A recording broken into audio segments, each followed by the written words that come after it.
One India Kannada YouTube ಚಾನಲ್ಗೆ ಸ್ವಾಗತ. ನಾನು ಸಂದೀಪ್. IPL 10ನೇ ಆವೃತ್ತಿಯ 9ನೇ ಪಂದ್ಯ ಇಂದು ಡೆಲ್ಲಿ ಮತ್ತು ಪುಣೆ ತಂಡದ ನಡುವೆ ನಡೆಯುತ್ತಿರುವಂಥದ್ದು. ಈ ಒಂದು ಪಂದ್ಯದಲ್ಲಿ ಟಾಸ್ ಅನ್ನು ಸೋತ ಡೆಲ್ಲಿ ತಂಡ ಬ್ಯಾಟಿಂಗ್ ಅನ್ನು ಆಡ್ತಿರುವಂಥದ್ದು. ಇದೀಗ ಡೆಲ್ಲಿ ತಂಡದ ಸಂಜು ಸ್ಯಾಮ್ಸನ್ ಅವರು IPL 10ನೇ ಆವೃತ್ತಿಯ ಮೊದಲ ಶತಕವನ್ನು ಬಾರಿಸಿರುವಂಥದ್ದು. 5 6 ಮತ್ತು 8 4ಗಳ ನೆರವಿನೊಂದಿಗೆ ಕೇವಲ 63 ಬಾಲ್ಗಳಲ್ಲಿ 102 ರನ್ಗಳನ್ನು ಬಾರಿಸಿರುವಂಥದ್ದು. ಇದು IPL 10ನೇ ಆವೃತ್ತಿಯ ಮೊದಲ ಶತಕ ಬಾರಿಸಿದ ಮುಂದಿನ ಬಾಲಿನೇ ಜಂಪಾ ಅವರಿಗೆ ವಿಕೆಟ್ ಅನ್ನು ಒಪ್ಪಿಸಿ ಮನೆಗೆ ನಡೆದಿದ್ದಾರೆ. ಆದರೂ ಈ ಒಂದು ಸಾಧನೆಯನ್ನ ಮೆಚ್ಚಲೇಬೇಕು.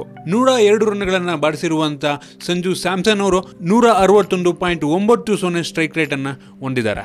ನಿಮ್ಗೆ ಅನ್ಸುತ್ತೆ ಒಂದು IPL 10ನೇ ಸೀಸನ್ನ ಈ ಒಂದು ಮೊದಲ ಶತಕ? ಇಲ್ಲ ಕಾಮೆಂಟ್ ಅಲ್ಲಿ ತಿಳಿಸಿ. ನಿಮ್ಗೆ ಏನಾದರೂ ವಿಡಿಯೋ ಇಷ್ಟ ಆಗಿದ್ರೆ ಲೈಕ್ ಮಾಡಿ, ಶೇರ್ ಮಾಡಿ. ಇದೇ ರೀತಿ ನಮ್ಮ ಬೇರೆ ಬೇರೆ ವಿಡಿಯೋಗಳಿಗೆ ಒನ್ ಇಂಡಿಯಾ ಕನ್ನಡ ಯೂಟ್ಯೂಬ್ ಚಾನಲ್ಗೆ ಸಬ್ಸ್ಕ್ರೈಬ್ ಮಾಡಿ. ಧನ್ಯವಾದ.